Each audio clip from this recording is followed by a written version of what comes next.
Hello అండి, అందరు ఎలా ఉన్నారు?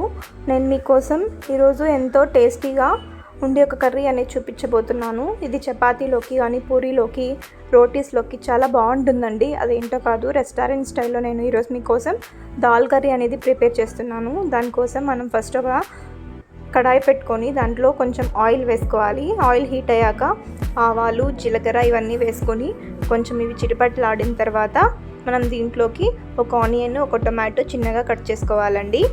చిన్నగా కట్ చేసుకున్న ఆనియన్, టొమాటో పీసెస్ అన్నీ ఈ ఆయిల్లో వేసేసి మనం మంచిగా ఫ్రై చేసుకోవాలి.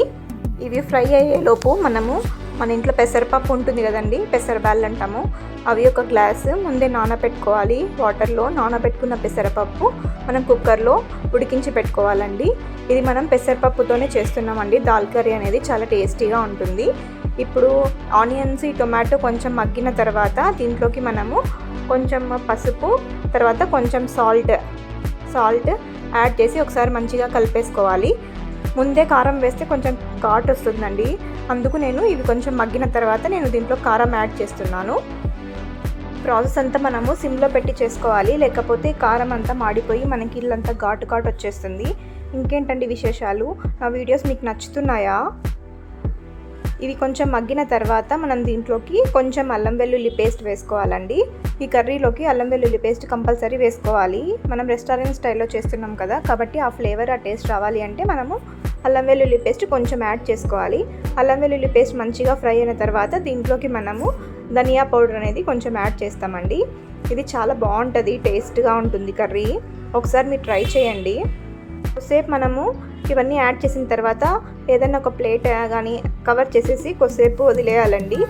దీంట్లోకి నేను లాస్ట్లో కొంచెం కరివేపాకు ముందే మర్చిపోయినాను వేయడము, అందుకు నేను ఇప్పుడు లాస్ట్లో కొంచెం కరివేపాకు వేస్తున్నాను.